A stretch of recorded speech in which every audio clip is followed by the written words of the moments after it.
Hey there, everybody. Welcome back to another episode of the Energize Your Online Business podcast. Hey there, Kate. Hello, hello. Hello. Okay, today we're going to talk about challenges, which is actually one of my favorite topics. I love to talk about challenges because I want to preface this by saying the challenges can be so much fun and so useful when they are used properly. And we'll dig into all of that as the episode goes along. So I do want to preface that. But what we're going to start out with is some cautions about ways that they are not used well and ways that they can actually get in the way of people making purchases. Now, don't get me wrong, when we talk about challenges, there are always going to be people that say, "But I love my challenges and my challenges always work." And absolutely. There's probably just about every tactic in digital business that can work sometimes, but there are also some tactics that work better than others. And so what we're going to talk about in today's episode is why the way that many people use challenges is actually dissuading people from buying. And the more challenges we see out there, the less engagement we see, we hear, everybody's talking about it. So we're going to dig into exactly why that is. One of the first things I think to talk about is this concept we've talked about in previous episodes, but I want to make sure that we're clear to begin with. And that is the concept of the peak of motivation, the peak of excitement. And when someone first encounters you and first encounters your offer, what it is that you can give them, how you're going to solve their problem, whatever that problem is, when they first encounter you, they're at peak motivation and peak excitement. And every day, I could even say every hour after that initial peak, that initial discovery of you and your offer, every hour that passes, that motivation, that excitement just decreases. Right? This is one of the reasons that we talk about our lists being stale. People were excited when they first got on our email list, but the longer they stay on the email list, the less and less engaged they are. We call that being stale on an email list, but we also see that in a much shorter time span. We think, well, if someone's been on my list for a year, then maybe they're stale. But if if they just signed up, it can't possibly be stale 10 days later. And unfortunately, that's not the case because that motivation can dwindle pretty rapidly. Yeah, and if someone's signing up for, say, a 5-day challenge, I mean, people have probably seen this, that on day one, maybe there's the most excitement, that you've got people showing up excited, and then as days go on, the number of people in attendance and the number of people in attendance for the entirety of that challenge really starts to drop off. And I think one of the other pieces of this is because, like with live launches that you've heard us talk about, is that if you're doing a live challenge, for example, and people have to show up at a specific day at a specific time, that's not necessarily conducive to their lives, and it might not fit in. They might have Monday through Thursday or whatever the days are at a certain time. On Tuesdays, they might be picking up their kid from school. On Wednesdays, they might be, have a standing yoga class or whatever it is. It's hard to move your life around for even a couple of days when it doesn't fit their schedule. And so once again, often with challenges, we're putting people on our timelines and what works for us and not what works for them. So it's not even just battling with that excitement and engagement, but you're really dropping off excitement if they can't attend the days that they need to attend. And sure, if they attended, then maybe they're super excited and jazzed up again, and you can really motivate them. But it's getting them onto that call in the first place that can be really, really difficult. Absolutely. And I'm glad that you mentioned that because with everybody who's ever run a challenge, we all see that, right? The highest attendance is on that first day. Why? Because they're still at a decent amount of excitement. They're excited about this new thing. But each day that a challenge goes by, the engagement drops off. There are fewer and fewer people there. So by the time that you make your offer, there's probably only a few people left. And we know that we're looking at probably a 2% sales conversion from there anyway. So we've lost all of these people along the way. And imagine That's if your challenge happened to start at the exact moment of peak excitement, right? But what most of us end up doing is we get people on our list and then we tell them, ooh, in a month, I'm going to have my challenge, or worse, further out, in 3 months and 6 months, I'm going to have my challenge. So all this time waiting for the challenge, their interest is already decreasing. And maybe there'll be a new little bump because, oh, you have a challenge, but then that motivation and excitement is going to continue to decrease. So by forcing people to wait to hear about the solution that you have for them, by waiting to give them that information, all that we're doing is we are burning up all of that excitement and that motivation. And I know people are like, well, but I'm teaching and they find that really valuable and that's great. It's the same problem that we see with webinars, right? When people are taught, first of all, teaching might be exciting. Learning is not exciting. Learning is not inspiring. Learning, by definition, is something that requires energy, that drains energy. I'm not saying it's a bad thing. Certainly, learning is very important. There should be learning in our courses and in our programs. But when we're teaching people, we're actually burning up that energy more. Um, and on top of the fact that often people are like, well, I've got my little win. Okay, so I can do the rest of it on myself. But I'm not even going to dig into that yet. But all of these days that we're having people in the in the challenge, each day is burning up more and more and more of that excitement. So by the end of the challenge, we have people at low excitement, and we wonder why we're not getting those high conversions and we're not seeing that same excitement that we saw on the first day. It's because we've burned all of that motivation. And the same goes, you might be thinking, well, Nikki, what about people that pay to be part of these? These aren't they so excited? They put money down, they're showing up, right? And that's not necessarily true. They may have paid. You might get, slightly more engaged people, but it's the same. Their motivation and their motivation shelf life, if you will, is still decaying day by day, is just the same as someone who signed up for a free challenge. You might get more people, more in the group for the free, but that motivation is the same no matter if you're paying or not. Exactly. Some people say, well, I charge $27 for my challenge, and so people are more likely to be there.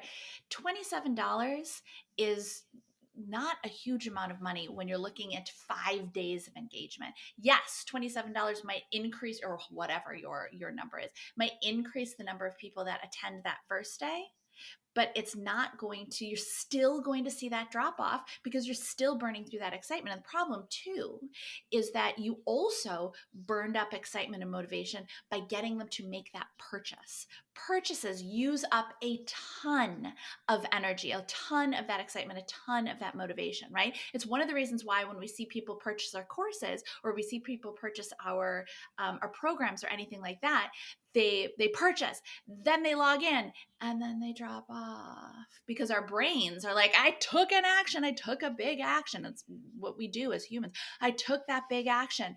And also, that's one of the reasons why, as online business owners, why we have to have things in place within our courses, within our programs, to get people to take action and to get people to use the things that they've paid for. But a purchase burns off a lot of that excitement. So even if we have them make like a 27, 47, whatever, $97 purchase, whatever, you're also burning off some of that excitement. In their minds, they go, oh, I took a big action. Now I don't have to do anything more. And we know that's true, right? All of us have done that. We've all bought courses or we've all bought in for challenges or things like that. And our brains go, I did it. And now I'm done. And that's not true. That's just the first step. Purchasing is just the first step. But we know that because we are professionals. This is what we do. Our average customer client doesn't know that that's this part of the process. So they purchase and then they tend to fall back into not taking action, not doing things. The Fundamentally, yes, getting people to pay to be in a challenge might get them to show up more on the first day, but it's not going to stop them from losing that excitement and engagement over a couple of days. It would have to be a huge amount of money in order to for them to be so bought in that they're willing to stay for all of it. And even a huge amount of money has its own problems. You can't get them. Then you need a whole sales sequence for a huge amount of money for that. It's it's not how a challenge is going to work. Unfortunately, it's not true that when people pay for something, they value it. Now, when people pay for things, they value them more than if they get them for free. Absolutely. But just because they paid for something doesn't mean that they will then put a lot of value to it. And quite frankly, a price point like 27 or 47 or 97, things like that, once that initial payment is made, it's really easy to forget. Versus, a $2,000 payment, a $3,000, that then they're much more engaged. But obviously, you're not going to do that for a challenge. That's going to be the cost of your full program. And then to your point, if they're burning up some energy to make the decision to make a purchase, then that's energy they don't have to make the full purchase. So there's the assumption that if they buy in, or if they get if it's free, they see a little bit of the program, they do the challenge, and then they're excited to buy the full program. But that's not necessarily the case, especially because we're making the assumption too with challenges that, okay, our customers maybe not ready to buy. So if we give them this challenge and we give them these 5 days, that they will then be ready to buy the full program, and they can make the decision whether they're ready or not. But then we're going in assuming that they're not ready to buy our full program in the first place. So we're setting them up with this challenge, which almost becomes a roadblock, in that they do this before they're even given the chance to buy our full offer, when they might be ready at the very beginning to buy that full offer. Mm-hmm. Yeah. It used to be a trope of digital business that if you wanted to get people to buy something big, you would sell them something little. Like you sell them a $7 ebook, or sell them a $14 or whatever. And then when they buy something little, they'll be more warmed up to buy something big. And a lot of us online business owners believed this for a really long time. The concept, some people call it a tripwire, that kind of thing. The idea that when they buy something little, they'll be much more willing to buy something big later. And the fact of the matter is, that's not necessarily true. It's not been proven to be the case. And it's not, when you think about it, it's not something that happens in regular life anyway. Like I don't go to a restaurant and, oh, I paid for this appetizer and now I'm more likely to buy the full meal. I came in planning to buy a full meal. It's not how we operate. Buying one little thing doesn't make it easier or make us more amenable to buying something bigger later. If anything, sometimes it can trip us up because we buy this little purchase and we think, ooh, before I buy that bigger thing, I need to really make sure I make the most out of this. And that could be the thing with paid challenges too. They may put off buying your bigger offer until they've really made the most out of this challenge. Well, I didn't end up going to all of these, so I have to watch the replays and make sure I really learn. And let's be honest, how long does it take all of us to watch the replays, right? That's the kind of stuff that stays in our inbox forever. And we go, oh, I really need to do that. I really need to do that. I really need to do that.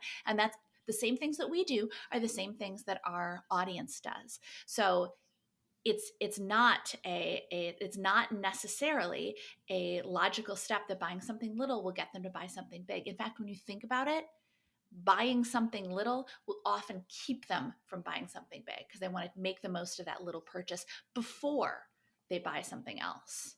Or alternatively, the little purchase solves their issue or whatever they had, and they think, okay, this is more than enough, and I'll figure out the next step on my own, or this was all I needed, and I don't actually need anything else. Mm-hmm. Absolutely, absolutely. Now, all of this said, we are not saying that challenges are bad and that you should never do challenges. Challenges can be great when you do them in the right way. In addition to all the things that we've talked about for challenges, another problem we have with challenges is you're spending all of this time giving your energy and your attention to people who haven't yet paid you. Now, yes, certainly I let people who are in my program be in my challenges too. Okay, great, that's fine. However, um, live challenges burn up a lot of your time and a lot of your energy. And fundamentally, you being live is not what makes the difference, right? It's just not. We all love to believe that if they see me live, they need to see me live in order to make that purchase. It's not true. It's not true. People can view us as experts just as much from recordings. People can get as excited about our offers just as much from recordings as from live programs. People can be just as encouraged to make purchases, just as excited about making purchases from our recordings as from live. So set that aside for a moment. My people have to see me live. No, your people don't have to see you live. Well, and quite frankly, they can get to know, like, and trust you from many, many other paths. People aren't just coming to the challenge, and that's the only means of getting to know you and know your brand and trust your brand. Really, I think trust is about the consistency of your messaging across all of your channels. Mm-hmm. So it's your email, it's your social presence, it's what is your website saying, what are all of these ways people are engaging with you? And is your messaging consistent across all of them? Are they getting to see you across all of them in a way that they feel like they get to know who you are, what your offer is, and they feel like, okay, if I make this purchase, I have a sense of what this brand is, what they offer. And all of that you can do, you can build that trust via consistent messaging across every channel that you're on, not just in your live challenge. Mm-hmm. Absolutely. Absolutely. So we like challenges, but we like our challenges automated because, again, they can get just as much value if it's automated. And also, when it's automated, they can watch it when they have time to do it. We're not forcing them to show up at 6 p.m. just so I can see their beautiful faces. They can watch it when it's convenient for them. And if we make it valuable, they will take the time to watch it. But we also never want to burn up that initial excitement. So when people first get on their lists, they're going to get our best offer. They're going to be simultaneously nurtured and sold to. We're not skipping nurturing, but we're not holding off selling in order to nurture. So they're getting our best message. They're getting nurtured and sold at the same time. But of course, not every single human being is going to be ready to purchase immediately. That's just we can give our best, but there are going to be some people for whom it's just truly not the best time, or they truly don't have room on their credit cards or whatever, in their budgets. And for Or those they're people, unsure if it's right for them. mm-hmm, Because there is that group that might not know if it's right for them, certainly but they we don't need. know that right away. Absolutely. They need more information, certainly. Mm-hmm. So, what we like to do is we like to use our automated challenges as part of our sequence to re excite them before another sales period. So, again, yes, they are not at that peak of motivation, but we see people throughout our sales circuits re enter an excitement bump when we do things like use our automated challenges. We have, our circuit sales systems students know we have all kinds of enhancements that we add in, but the key is we are using them to re-energize people before a sales sequence, but we did not burn out their excitement from that initial peak. That initial peak, we always give them our very best sales message and nurturing at the same time. We don't make them wait 5 days of a challenge. It all happens immediately with urgency attached to it. Mm-hmm. Okay, so again, if you are someone who loves your challenges, loves your paid challenges, we're not at all saying that you need to eliminate, and certainly it's your business, so we're not making any pronouncements at all. But we wanted to give you some maybe different ways of looking at challenges from what you've been hearing, and maybe an opportunity to look at your challenges and evaluate whether they really are what's best for your business and also what's best for your audience. You might find that there is a different way to use your challenges that is so much more effective just later on in your sales sequence. So, lots of stuff to think of. Hopefully, we've sparked some new ideas, some new thoughts, and we'll catch you guys in the next episode. Bye, everybody. Thanks for tuning in. Do you want to learn how to sell and scale your offer on autopilot every single day without the chaos of live launching or the low conversions of Evergreen? Who doesn't, right? Get our free on-demand video training at circuitsalessystem.com/free. And of course, don't forget to subscribe to this channel to make sure you never miss a video. We'll catch you next time.